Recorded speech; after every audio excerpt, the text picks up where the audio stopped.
काला साया।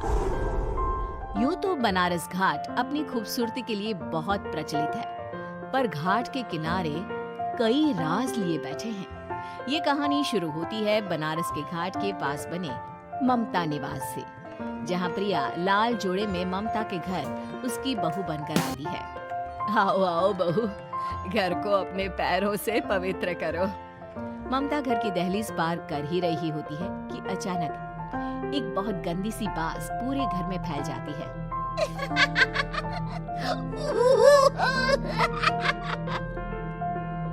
ये बदबू और ये आवाजें, ये कौन हंस रहा है माँ?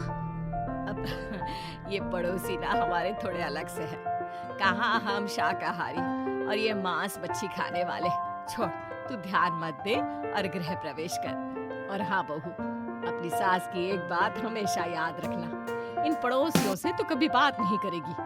अच्छे लोग नहीं है ये। अपनी सास की ये बात मानेगी ना बेटा? हाँ माँ, जो आपकी मर्जी, मैं उनसे बात नहीं करूंगी। अगले दिन प्रिया अपनी पहली रसोई बनाने रसोई घर में जाती है। ये छोटी बात तो नाक में जा रही है। एक काम करती हूँ, खिड़की खोल देती हूँ। प्रिया खिड़की खोलने जाती है। इतने जाले, लगता है इस खिड़की को कभी खोला ही नहीं गया। पर ऐसा क्यों? ओह, नॉन वेज की स्मेल आती होगी ना। 2 मिनट के लिए खोल लेती हूँ, फिर बंद कर दूंगी। प्रिया खिड़की खोलती है। खिड़की खोलते ही उसकी नजर सामने वाले घर की खिड़की पर पड़ती है, जहाँ एक लड़की खड़ी होती है। हाथों में मेहंदी, लाल रंग की साड़ी, बिल्कुल सजी धजी, मानो प्रिया की तरह ही वो भी नई नवेली बहू हो। वो प्रिया को देखकर मुस्कुराती है। हे भगवान, माँ ने तो इनसे बात करने को मना किया था। प्रिया फौरन ही खिड़की बंद कर देती है और तवे पर चढ़े रोटी की ओर देखने लगती है, पर वहाँ रोटी न होकर मछली पड़ी होती है। ये क्या? पहली ही रसोई में इतनी बड़ी गलती। हे भगवान, अब मैं क्या करूं?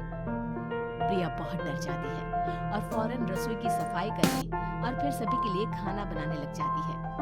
जब वो सबको खाना परोसती है, सब तो ठीक है, मैं बेकार में चिंता कर रही थी। हे भगवान, ऐसे ही बस अपनी कृपा बनाए रखना। रात के वक्त जब सब सो रहे होते हैं, तब प्रिया को पायल की आवाज सुनाई देती है, जिससे उसकी आंख खुल जाती है। ये पायल की आवाज कहाँ से आ रही है? प्रिया उठकर उस आवाज के पीछे छत की सीढ़ियों तक जाती है। तभी उसे बच्चे के रोने की आवाज आती है। प्रिया छत पर जाती है तो क्या देखती है? वही लाल साड़ी वाली लड़की अपनी गोद में एक नवजात बच्चे को घुमा घुमा कर सुला रही है। तभी प्रिया की नजर उसके पेट पर पड़ती है। ओह गॉड, ये तो प्रेग्नेंट भी है। सुनिए, बच्चा सो नहीं रहा है क्या? मैं कुछ मदद करूं? नहीं नहीं, आपके घर वालों को अच्छा नहीं लगेगा, मैं संभाल लूंगी। स्नेहा की गोद से बच्चा हाथ मारकर प्रिया की गोद में आने को छटपटाने लगता है। दोनों घर अगल बगल में बने होने के कारण प्रिया उस बच्चे को गोद में ले लेती है। प्रिया के पास आते ही वो सो जाता है। बच्चे का वो स्पर्श रात भर प्रिया भूल नहीं पाती और अगली सुबह वो छत पर कपड़े सुखा रही होती है। तभी उसे एक औरत इशारा करके बुलाती है। स्नेहा कह रही थी बाबू तुम्हारी गोद में आते ही सो गया। मैं गौरी, स्नेहा की माँ हूँ। बहू, घर आना, बाबू को खिला भी लेना। शाम को जब घर पर कोई नहीं रहता, बच्चे से मिलने के लिए प्रिया छिपकर अपनी पड़ोसन के घर चली जाती है और कुछ देर बच्चे को खिलाकर वापस लौट आती है। इसके कुछ दिन बाद ही प्रिया को पता चलता है कि वो माँ बनने वाली है। ममता की खुशी का ठिकाना नहीं रहता।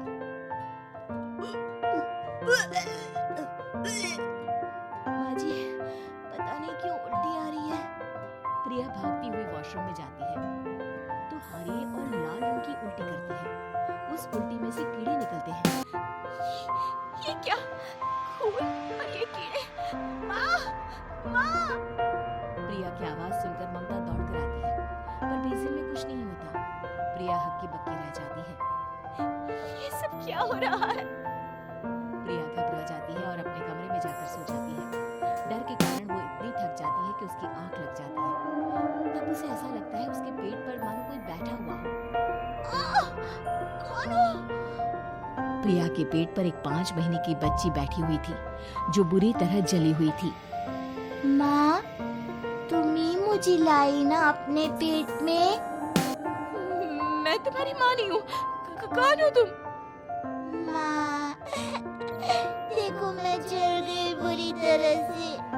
6 महीने पेट में रहने को भी मुझे नहीं मिला। सहला दो ना माँ। बचाओ! बचाओ! माँ!